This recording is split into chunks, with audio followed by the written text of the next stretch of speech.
ఓం శ్రీమాత్రే నమః. ఈరోజు లలితా సహస్రనామ దివ్య స్తోత్రంలోని 45, 46 శ్లోకాలకు అర్థం తెలుసుకుందాం. ముందుగా అమ్మను స్తుతిస్తూ ధ్యానం చేద్దాం. అరుణాం కరుణాతరంగితాక్షీం ధృతపాశాంకుశపుష్పబాణచాపాం అణిమాదిభిరావృతాం మయూఖైర్ అహమిత్యేవ విభావయే భవానీం ధ్యాయేత్ పద్మాసనస్థాం వికసితవదనాం పద్మపత్రాయతాక్షీం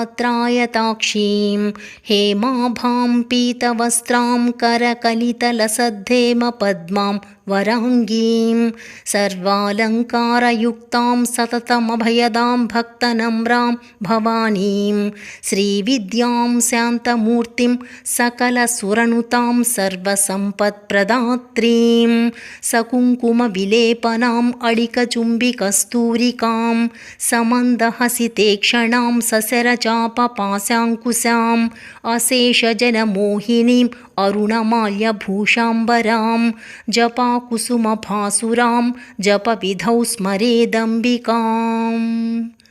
ఇప్పుడు 45వ శ్లోకానికి అర్థం తెలుసుకుందాం. నిత్యముక్తా నిర్వికారా నిష్ప్రపంచా నిరాశ్రయా నిత్యశుద్ధా నిత్యబుద్ధా నిరవధ్యా నిరంతరా.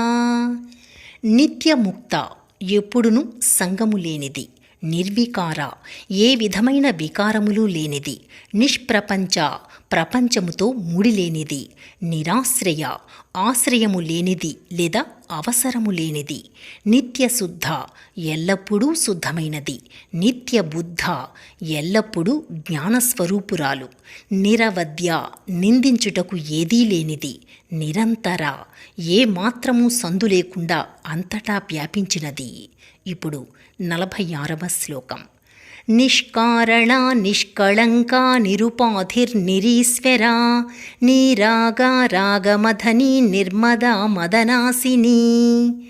నిష్కారణ ఏ కారణము లేనిది, నిష్కళంక ఎటువంటి దోషము లేదా పాపము లేనిది, నిరుపాధి ఏ విధమైన అవిద్యా సంబంధమైన ఉపాధులు లేనిది, నిరీశ్వర తనకు పైన ప్రభువు అనువారెవరూ లేనిది, నీరాగా రాగము అనగా కోరికలు లేనిది, రాగమధని రాగమును పోగొట్టి వైరాగ్యమును కలుగచేయునది, నిర్మద మదము లేనిది, మదనాశిని మదమును పోగొట్టునది.